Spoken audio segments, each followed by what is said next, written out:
I never thought I'd be in a situation like this. Honestly, I always believed that if you loved someone and they loved you in return, nothing could shake that foundation. My name's Jake, and I've been married to my wife, Emily, for about 5 years now.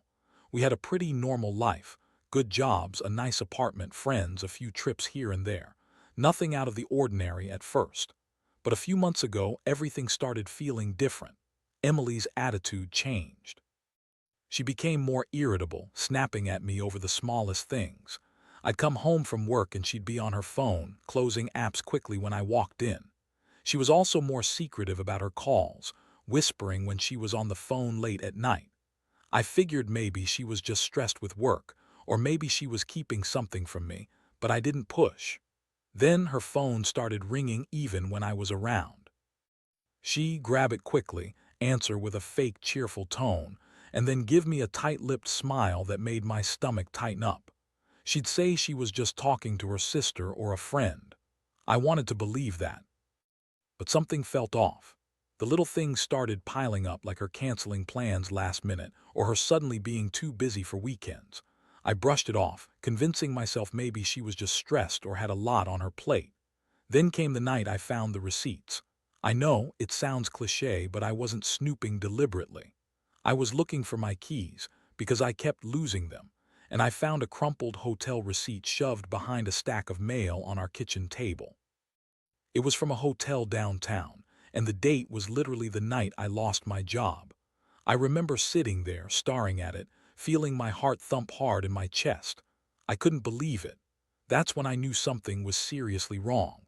I started paying closer attention after that. I noticed Emily seemed nervous whenever I was around her phone, and her excuses about late-night calls got flimsy. She told me it was just work, that her boss, Mark, was a difficult guy who just needed her advice on some project. She insisted there was nothing going on, just work, she said. But I wasn't buying it anymore. It was just so damn convenient that she was helping her boss right after I lost my job. Like she was trying to make me feel insecure, or maybe she knew I was vulnerable and thought she could get away with it. One night I overheard her on the phone again, loud and clear, laughing, flirting, talking dirty. I couldn't believe my ears. She was clearly telling him things she never told me. That was the moment I snapped. I couldn't sit there pretending everything was fine anymore. I had to confront her. I wanted the truth, no matter how much it hurt. But Emily, being Emily, she's a bitchy girl when she's caught. She denied everything at first, called me paranoid, said I was imagining things, that I was jealous and insecure because I'd lost my job. That hurt more than the betrayal itself, honestly. I told her I knew she was sleeping with her boss, and her face twisted into something ugly. She argued, said it was just professional advice, that I was crazy, that I didn't understand how women and men could be just friends. That's when I realized she was lying, spinning stories, trying to turn this around on me. The emotional mess that followed was brutal. I felt numb, angry, hurt. I kept replaying everything, the late-night calls, the hotel receipt, her lies. And then I felt a deep, burning sense of betrayal I hadn't known I was capable of. How could she do this right after I'd lost everything? Was I so irrelevant? Did she even love me? Or was I just a safety net she decided to discard? Some part of me wanted to scream at her, to break everything, to confront her in front of everyone and make her tell the truth. But I knew that wouldn't bring clarity, it would just make things worse. So instead, I decided I needed time to think. I told her I was done talking until I could gather my thoughts. She rolled her eyes and called me paranoid, but I didn't care. I knew this was just the beginning of something much darker. Now I'm sitting here typing this out, trying to make sense of the chaos inside me. I don't know what's next. Do I leave? Do I fight for her? Do I even want to? All I know is that my wife, Emily, has turned out to be someone I don't recognize anymore, and I'm left with a shattered sense of trust that I don't think I can ever fully rebuild. After that night, everything changed. I couldn't sleep, couldn't eat. Every time I closed my eyes, I saw her laughing on the phone, heard her deny everything, felt the sting of betrayal deep in my chest. I kept asking myself how I didn't see it sooner, how I missed the signs, all those little lies, the secretive texts, the hotel receipts. I had trusted her blindly, and now I was left with this gnawing doubt that everything we built was a lie. The next day, I decided I couldn't keep pretending like everything was normal. I needed proof, something concrete. I started digging through her things, her phone, her emails, her social media. I knew I was crossing a line, but honestly, I didn't care. I needed to know the truth. I found more than I bargained for. There were secret texts, explicit messages, even pictures. She was sleeping with her boss, Mark, without a doubt. The way she described him, the way she talked about their chemistry, it was obvious. And what made it worse? The way she lied so effortlessly when I confronted her. I remember the moment I found the texts. I was sitting on the couch, scrolling through her phone when I saw a message from Mark. "Can't wait to see you tonight. Been dreaming about that kiss all day."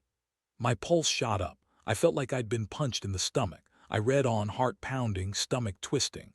They had made plans for business dinners, work trips, but it was all just cover. They were fucking behind my back, sneaking around like it was nothing. That's when I felt the full weight of her betrayal. I was furious, but more than that, I was hurt. I'd lost my job, my stability, and now my wife was out there sleeping with her boss, someone who clearly thought she was easy, someone who used her for sex and then discarded her like garbage. I felt an intense urge to confront her, to tear her apart, to make her feel what I was feeling: betrayed, humiliated, utterly useless. The confrontation came later that evening. I'd planned it carefully. I waited until she came home from work, her heels clicking loudly on the floor. When she stepped inside, I was waiting. She looked surprised, then annoyed, like I was ruining her little game. I told her I knew everything. Her face went pale for a second, then she snapped, "You're crazy, Jake. You're just jealous because I don't have time for your little insecurities right now." That was the first lie. I told her I'd seen her hotel receipts and the texts. Her eyes flashed with anger and contempt. "You're overreacting," she spat. "It's just sex, Jake. It doesn't mean anything." I was giving him advice about work, that's all. She laughed bitterly. "You're so insecure. Maybe if you weren't such a loser right now, you'd understand how women and men can be friends. It's not what you think." I was boiling inside. How could she be so callous, so indifferent? I looked at her, realizing that her version of advice was her fucking her boss behind my back. I wanted to scream, to break something, but instead I just nodded and left the room. I needed space. I needed to breathe. That night I couldn't sleep. I kept replaying every moment. The lies, her voice on the phone, her smiling at her boss like she was the queen of the world. I felt a mixture of rage and despair. How could she turn her back on me so easily? I thought I was supposed to be her partner, her confidant. Instead, I was just a fool, a man who'd been used and discarded. In the days that followed, I felt like I was walking in a fog. I didn't know what to do. Part of me wanted to scream at her again, to demand answers. Part of me wanted to pack my things and walk out. But deep down, I knew I needed a plan. I couldn't just react emotionally. I had to do something calculated. Revenge, maybe. Or just walk away and forget her. The problem was, I didn't know which would hurt her more, leaving her or making her feel the pain she'd given me. I started by gathering more evidence. I set up a hidden camera in our living room, just to catch her in the act if she ever brought Mark over again. I installed spyware on her phone so I could see every message, every call. I knew it was invasive, but I was desperate. I wanted to know everything. I also reached out to an old friend who's a private investigator, just to get a sense of what options I had. Honestly, I felt like I was falling apart piece by piece, but I was also determined to get to the bottom of this. Meanwhile, Emily kept acting like everything was fine, like I was just overreacting. She threw tantrums if I questioned her, called me paranoid, told me I was imagining things. She even accused me of being insecure because I'd lost my job. I mean, what the hell? How can someone be so bitchy, so dismissive after everything? I'd loved her, I'd given her my best years, and for what? To be betrayed, mocked, used. I didn't tell anyone about this at first. Honestly, I was ashamed. I felt like a complete idiot for trusting her. My friends told me to dump her, to walk away. But part of me still clung to the hope that she'd come clean, that maybe she'd realize what she was doing and stop. That hope faded fast. I knew I'd been played. I just didn't know how to exact my revenge, yet. The days following the confrontation were pure hell. I oscillated between anger, sadness, and a strange sense of numbness. I kept replaying everything in my head: Her lies, her sneers, those damn hotel receipts, the explicit texts. The betrayal cut so deep that every time I closed my eyes, I saw her smiling with Mark, heard her laugh about helping him, like I was just some fool who didn't matter. I started questioning everything I'd ever known about her, about us. I couldn't stand the thought of her with him anymore. Every night I'd lie awake, feeling the weight of her deception pressing down on my chest. I was furious at her, obviously, but I was also pissed at myself for not seeing it sooner. How could I have missed all those signs? Was I just blind? Or was I so desperate to hold onto what little we had that I ignored the obvious? I felt stupid, weak even, and that made me angrier. One morning I decided I needed to confront her again, but this time I was prepared. I had all the evidence I needed, screenshots of her texts, hotel receipts, even the recordings from the hidden camera. I was going to make sure she understood. I wasn't messing around anymore. I sat her down, showed her everything, and her reaction was priceless. She turned beet red, stammered, and then, like the bitch she is, started lying again. She told me I was crazy, that the texts were misunderstood, that she was just giving Mark advice, and that I was jealous because I felt insecure about losing my job. That was her go-to: blame me, call me insecure, make me doubt myself. Usually I'd get mad and shout her down, but this time I just felt empty. Her lies didn't even faze me anymore. I had all the proof I needed. I told her if she kept lying I was leaving. That's when she got bitchy. She looked at me with this sneer and said, "You're so insecure, Jake. Honestly, you're pathetic, all because you lost your stupid job. You think I'm cheating on you over some stupid advice? Grow up." That was her way of dismissing everything, as if my feelings didn't matter. Like I was just some jealous loser throwing a tantrum. The thing is, I wasn't just angry, I was devastated. The woman I loved, the woman I trusted, was sleeping with her boss and then lying to my face about it.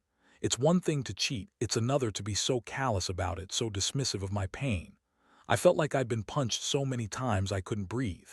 My stomach churned, my head spun. I wondered how I'd ever look at her the same way again. I told her I was done. Done with the lies, the cheating, the fake apologies. I told her I was leaving, and I meant it. She looked at me, that bitchy smirk on her face, and said, "You're making a mistake, Jake. You're just mad because you're a loser now. No one's going to want you, especially not with your pathetic little job loss." That cut deep. She was trying to break me, make me feel worthless. But inside, I was already feeling broken enough without her help. The night I decided to leave, I packed a bag. I didn't tell her where I was going. I just needed to get out, to breathe. I couldn't stay in that house with her anymore, not with her lies echoing in every corner. As I walked out that door, she was still there, smirking, acting like she didn't care, but I knew better. I knew she was panicking inside. She had lost control. In those first few days apart, the roller coaster of emotions kept hitting me hard. Some moments I thought about going back, trying to fix things. Other times I knew I had to move on for my own sanity. The betrayal was too raw, too deep. I kept asking myself why she did it, why she threw everything away for some meaningless sex with her boss. Was I just some placeholder while she looked for something better? Or was she never really mine to begin with? I started talking to friends, trying to piece together what I'd missed. One of them, Mike, told me to stop crying over her and start focusing on myself. They all said I deserved better, that I was stupid for trusting her so blindly. But it wasn't just about trust anymore. It was about feeling humiliated, about losing the woman I thought I knew. It's a strange thing, to love someone so much you'd do anything for her, only to find out she's been lying right to your face. Now I'm sitting here, trying to make sense of everything. Part of me still hopes she'll come back, that maybe she'll realize what she lost. But deep down, I know that's just wishful thinking. She's a manipulative, selfish bitch, and she's not coming back.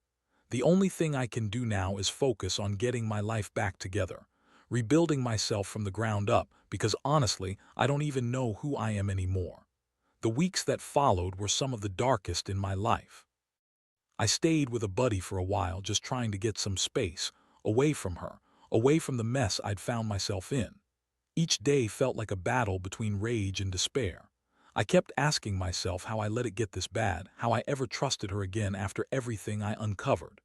The betrayal ran deep, and every time I thought I was starting to heal, something would remind me of her. Her voice on the phone, her sneering face, those damn texts. It was like she was haunting me. I started to realize something, though. If I was going to move on at all, I had to take control of the situation. I couldn't let her, or her lies, define my life anymore. I needed to do something drastic, something to make her regret what she'd done. I wasn't just angry anymore, I was vengeful. That realization hit me hard, but I refused to be a victim in all this. I had to plan carefully. I knew I couldn't just walk away without leaving her with something to remember. I contacted that private investigator I'd spoken to earlier, the one I'd been too ashamed to admit I was considering. Turns out he's good. He dug up everything, more texts, call logs, even video footage of her meeting Mark in a parking lot late at night. It was all there, laid out in black and white, and I realized that I had enough to blow her entire world apart if I wanted to. That's when I decided I'd go for it. I'd expose her, publicly if I had to. I wanted her to feel what I felt, humiliated, betrayed, used. But I also knew that revenge wasn't just about destroying her reputation. It was about reclaiming my dignity, my self-respect. So I was patient. I gathered all the evidence I could, documented everything, and plotted my move. I didn't want to do anything reckless. I wanted her to see me fight back, see that I was serious about ending this nightmare. The plan was simple in theory. I'd send her proof, confront her directly, and see where that led. One evening I sat her down again. This time I was calm, cold even. I showed her everything, the texts, the hotel receipts, the recordings. Her face turned ghostly white, but she kept sneering, trying to act like it was a joke. I could see her trying to spin her lies again, but I didn't let her. I told her I had enough. I told her she'd crossed a line no one should cross and that I was done playing her game. I handed her an envelope filled with the evidence, watching her eyes widen as she realized I wasn't messing around. Her reaction was classic. She screamed, called me crazy, said I was stalking her, that I'd gone totally off the rails. She tried to minimize everything, act like I was overreacting. But I knew better. I knew I had her now. That was the turning point. I told her I was filing for divorce, no more second chances, that I wanted her out of my life and I'd make sure she paid for what she'd done. The look she gave me, so bitchy, so full of contempt, made me realize she'd never change. She'd just lie, cheat, and manipulate her way out of anything. From that moment, I started to execute my revenge, slowly, deliberately. I contacted her boss, Mark, and sent him a message with everything I'd found. I wanted him to know I wasn't going to let him get away with screwing over my life. I also reached out to her coworkers, her friends, anyone who might have known about her affair. I wanted her to be exposed, humiliated. I knew it would hurt her, but honestly, at this point, she deserved every bit of it. Meanwhile, I began focusing on myself. I started working out, rebuilding my confidence. I looked for a new job, even though it was hard to concentrate with all the chaos in my head. I realized that the only way to get past this was to stop being a victim and start being the man I used to be, stronger, smarter, more cautious. I was tired of feeling like the fool she'd made me out to be. Now I was going to take control, even if it meant tearing her whole world apart first. One night she called me crying. Can't say I was surprised. She told me I was a psycho, that she never loved Mark, that I'd ruined everything. I just listened, cold and detached. I told her that her lies had finally caught up with her, that I'd make sure she never lied to anyone again. I told her she'd regret ever crossing me, and I meant every word. I wanted her to see that I wasn't going to be her doormat anymore, that I was done being played. Yeah, I know this isn't the usual story you hear. It's messy, complicated, and full of anger. But honestly, I'm just trying to get through it. Every day I feel a little stronger, a little more in control. I've learned that some women are just manipulative, selfish, and willing to throw everything away for sex and power. And I've also learned I'm capable of standing up for myself, even in the worst circumstances.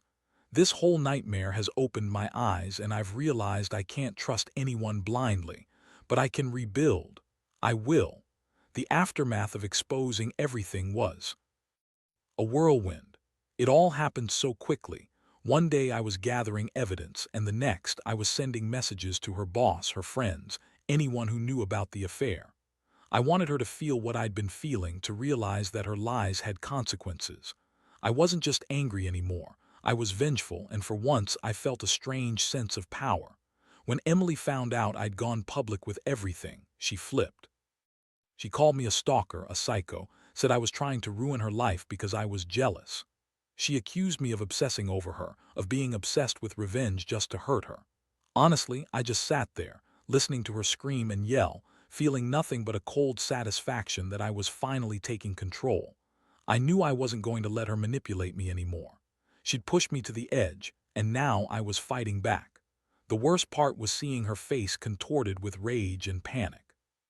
She begged, pleaded, even tried to guilt-trip me, said I was ruining us, that she still loved me, that she'd do anything to fix it. But I wasn't buying any of it. I realized that her love was just a lie, her way of keeping me around while she fucked her boss behind my back. That realization hit hard. She'd never really loved me. She just wanted someone to take care of her while she took what she wanted. I made a decision. I filed for divorce. I wanted her out of my life completely. I wanted her to know that her lies and cheating had consequences. I hired a lawyer, got the process started, and made it clear I wasn't interested in any kind of reconciliation. I wanted her to feel the full weight of what she'd done, to understand that I wasn't some fool to be played anymore. It was about justice, my way of reclaiming what she'd stolen from me, even if that justice was just ending the nightmare. Meanwhile, I kept gathering more proof, just to be safe. I wanted to ensure she couldn't spin her way out of it. I had recordings of her late-night calls with Mark, messages full of flirtation and dirty talk, hotel receipts. I even found out she'd been meeting him in secret for months. Honestly, I felt sick every time I looked at the evidence, but I also felt a strange sense of relief.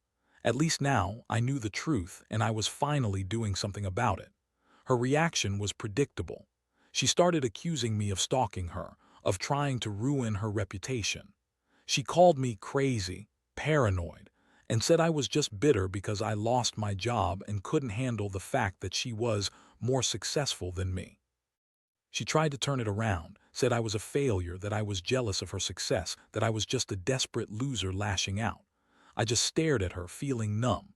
Honestly, I didn't even bother arguing anymore.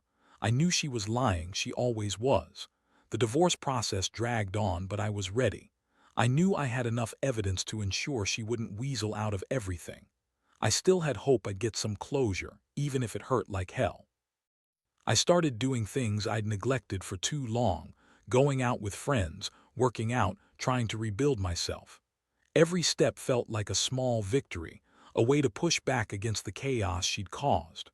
One thing I've learned from all this is that some women are just manipulative and selfish, willing to throw everything away for sex, power, or whatever else. Emily wasn't the person I thought she was, and honestly, I was better off without her. It hurts, sure, but I also feel stronger. I finally see that the only person I can really trust is myself. Trust is fragile, and I won't give it away so easily again. Looking back, I realize I've changed, maybe for the better. I don't need her to be happy, don't need her validation. I'm learning to stand on my own, to accept that sometimes the people you love can turn out to be your biggest enemies. And that's a hard lesson, but one I needed to learn.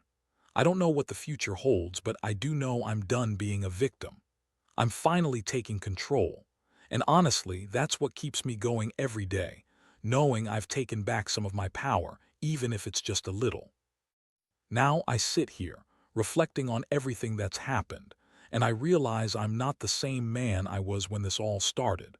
I used to believe in love, in trust, in the idea that if you gave someone your heart, they'd cherish it.